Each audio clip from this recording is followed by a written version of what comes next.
Okay, so shall we start na po? Yes po. Okay. So good morning everyone. My due respect to our professor, Ma'am Nerissa Malco Beatriz, to my classmates, Ma'am and Sir, a pleasant morning to all of us. My topic is all about Chapter 18, Transfer of Learning or Training. Transfer of learning plays a very important role in our day-to-day life. It's rare that the situation in which we apply and use that learning. Education is a preparation of life. Whatever we learn in the school, we expected to apply that same in life. For example, we learned arithmetic or mathematics in the classroom and apply it while shopping or marketing. Transfer of learning consists of two words. Transfer plus learning is equals to transfer of learning. Transfer means an act of moving something or some to another place, while learning is an act of gaining knowledge, skills by experience, study, being taught, or in creative way. Transfer of learning means it is a process in which something learned in one situation is used in other situation, and it was originally introduced as transfer of practice by Edward Thorndike and Robert S. Woodward. Another definition of transfer of learning, according to Crow and Crow, the carry over the habit of thinking, feeling, or working of knowledge or of skills from one learning areas to another is usually referred as transfer of learning. And according also to Peterson, transfer of learning is generally for it extension of idea to a new field. And based from Guthrie and Powers, transfer of learning may be defined as a process of extending and applying behavior.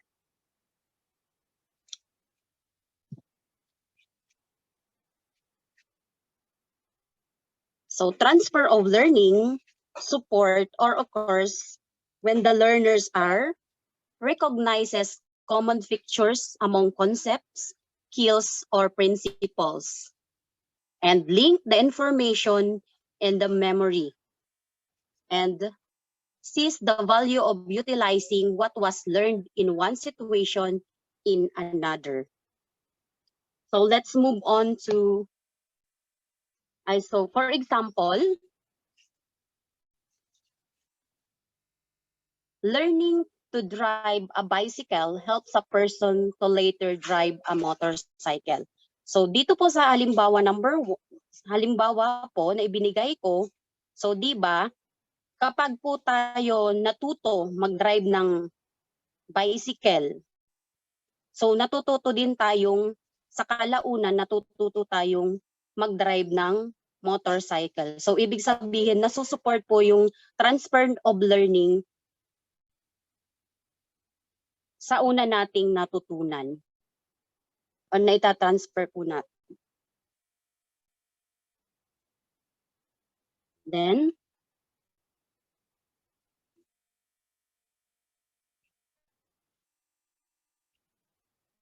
so let's move on to the characteristic of transfer of learning.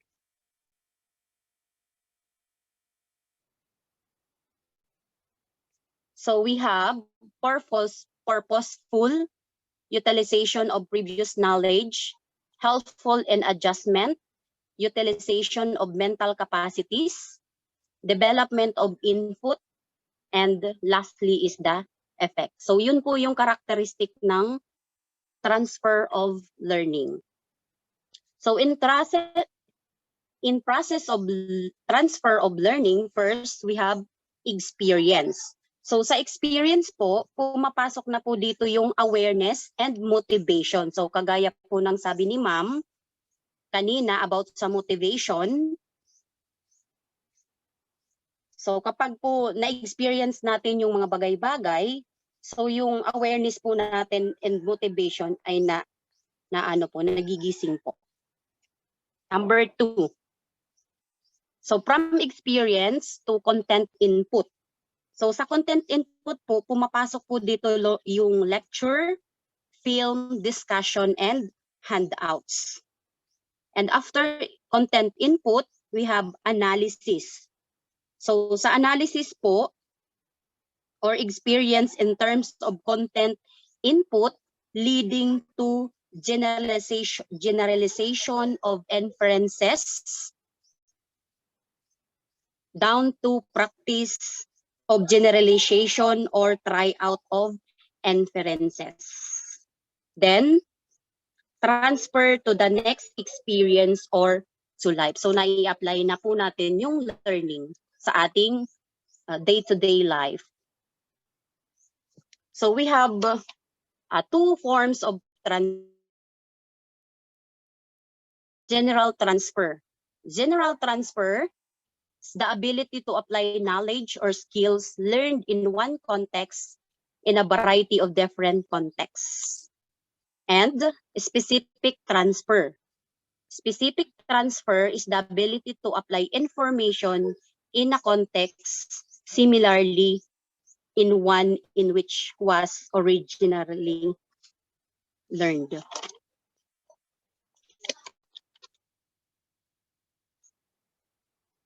So let's move on to the types of transfer. So we have 3 types of transfer. We have positive transfer, negative transfer, and zero transfer. So under positive transfer, it means that it occurs when learning in one content improve performance in some other content.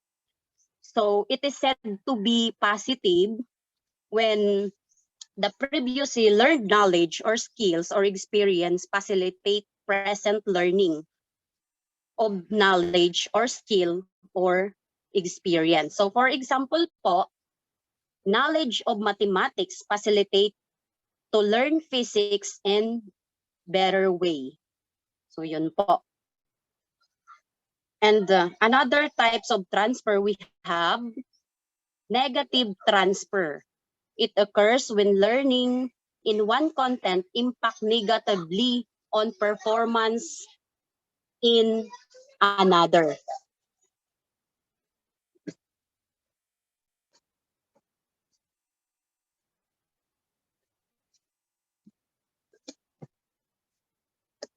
So dito po sa negative transfer, yung previously learned knowledge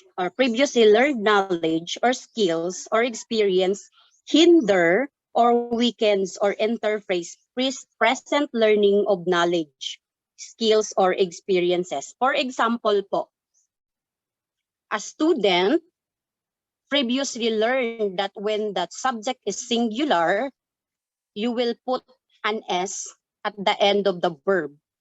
And when it is plural, you don't put an S at the end of the verb. So however, the subject I and you do not follow the rule. If the student have not learned the exemption properly, he will be added on S at the end of the verb. So yan po yung halimbawa ng negative transfer. Next, zero transfer. It means that all skills or knowledge have no effect on learning new skills or knowledge. So dito po, yung previously learned knowledge or skills or experience neither facilitates nor hinder present learning of knowledge or skills or experiences. So ibig sabihin nahaharangan niya po yung transfer of learning na bago. Yung learning na matututunan ng isang bata. Okay. So let's move on to the principles and factors affecting transfer of learning. So first, we have meaningfulness of content. So dito po, it leads to greater transfer than raw learning. So halimbawa po yung memorizing isolated facts. For example, so di ba po, mas mahirap i-memorize yung halimbawa yung LMNE na meaningless word. So mahirap siyang mas mahirap siyang i-memorize kasi meaningless yung niya, yung word than apple with the meaning. So di ba po, kung halimbawa po nagpapa-memorize po tayo sa classroom. So gumagamit po tayo ng mga anong tawag po doon, yung acronym. So ibig sabihin, so halimbawa nga po yung apple. So mas madaling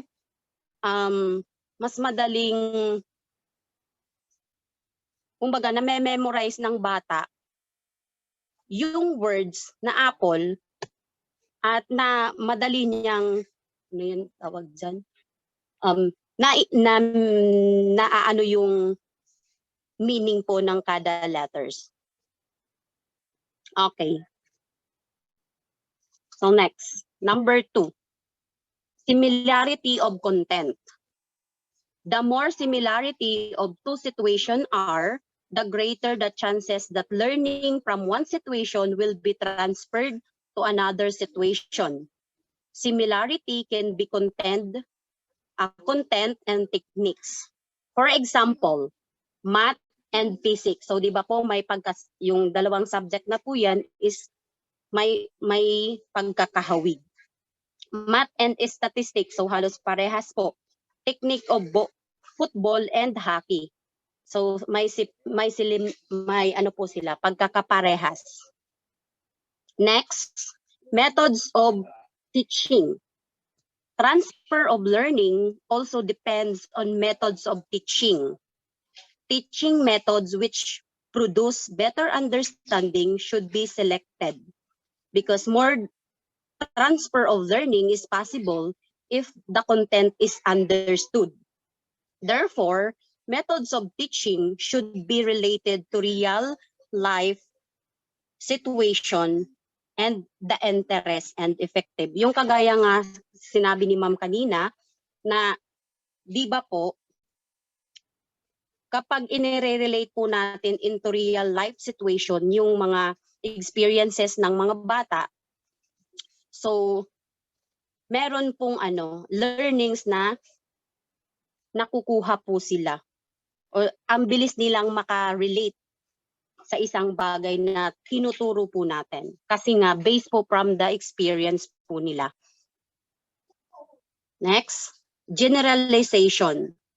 Student must focus on the principles or the identity elements, either content or process for more better transfer of learning. Principles transfer easily than facts. Next, intelligence. Transfer of learning has positive relationship between them.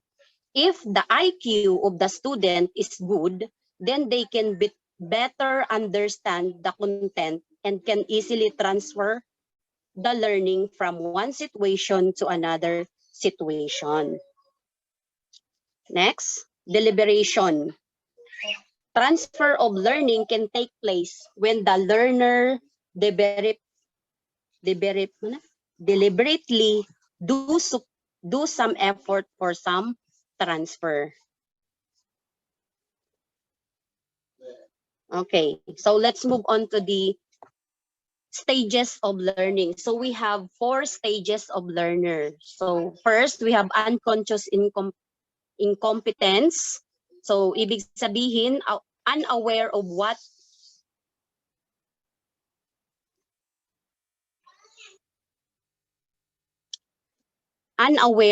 you need to learn. And conscious incompetence, aware of what you need to learn.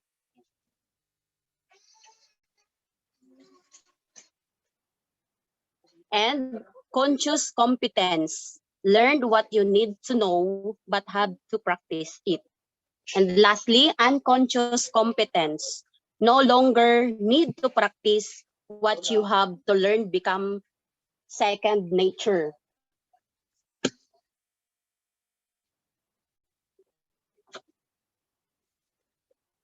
Okay, so next, theories of transfer of learning. So we have six theories of transfer. We have theories of mental discipline, theories of configuration, theories of ideals, Spearman two-factor theories, theories of generalization, and lastly, theories of identical elements. So isa-isahin po natin yung theories of transfer. First, theories of mental discipline. So who can read po? Anybody po? Okay, so theories of mental discipline, also known as the faculty theory, tells the education is a matter of training in the mind of disciplining the mind. Today, this theories of transfer is unpopular with most psychologists and professional educators. Next, theories of identical elements. So anybody po who wants to read, classmates? Ma'am, Po, sir. okay po. Theory of identical elements was formulated by Thorndike, maintains that the amount of transfer depends upon the identical elements that are common in both situations. Identical elements such as content, method, aim, attitude present in both situations facilitate learning. Thank you po, sir. Welcome So, po. yan po ang theories of identical elements. So, it was formulated by Thorndike. So, pumapasok po dito yung identical elements as content, method, aim, attitude, present in both situation, facilitate learning. So, another theories, the theories of generalization. So, anybody po, classmates? Ma'am, ako na po. Sige po, ma'am.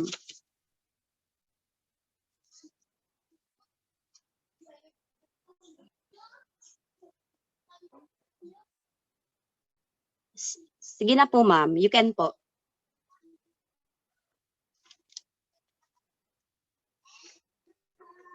Okay, so theories of generalization. So the theories of generalization was formulated by Charles H. Jude. It means that experience obtained in one situation are applicable to another situation. It emphasizes upon the value of understand, organize, and generalize specific experiences. So dito po sa generalization, a theory of generalization, di ba po? So yung experience po ng bata in one situation is applicable to another situation. So kagaya nga kanina ng sinabi ko, yung mga experiences ng bata or pati nga tayong mismong mga teacher, so yung na-experience po natin, pwede po nating applicable po siya in one situation. Kung baga nakakakuha tayo ng ng learnings na nai-apply po natin in other situations. Next, theories of configuration. It based on Gestalt theory of learning. Transfer implies that what is learned in one situation can be shifted directly to another situation only when similarity in content, method, or attitude of two situations is perceived by the learners. So yan. So next, Spearman two-factor theories. according to Spearman, learning depends upon two factors, which is the G for general factors and S for specific factors. G factors used in everyday activity. So yung ginagamit natin sa pang-araw-araw na may natututunan po tayo. And S factors is used only in certain specific activity. So it is said that the greater where G is used and transfer is less where S is used. Next, theories of ideals. The theories was put forward by Bagley. He believed that ideals are deeper than generalization. Hence, ideals are the basic of transfer. Ideals, once adopted, are applicable to all situations. Ideals like thirst for knowledge, spiritual of inquiry, and love for wisdom are transferable from one subject to another.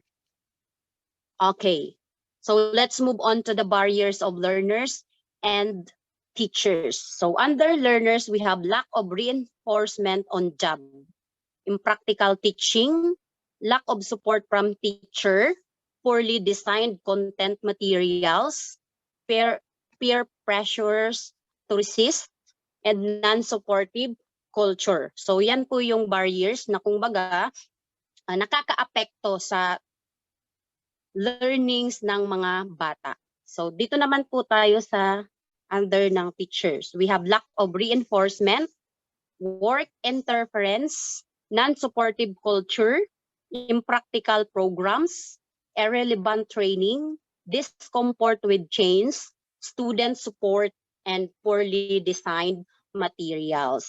So yun po.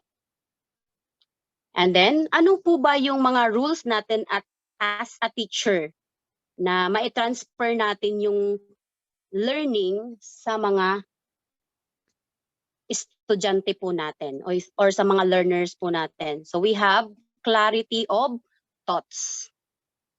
Next, effective methods of learning. So gumamit po tayo ng mga methods or methodology na effective para po sa learning ng mga bata. Use of generalization, development of thinking, development of understanding, applicable of acquired knowledge, special attention towards intelligent students, law of association, use of concentration, and deliberate and purposeful efforts.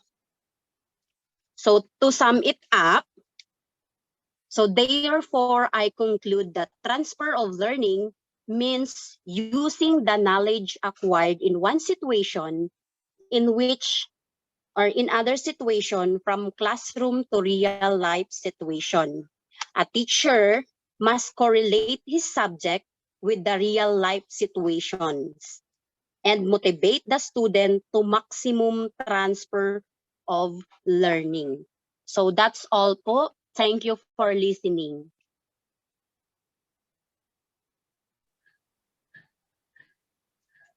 Thank you po, ma'am. Thank you po. Ma'am.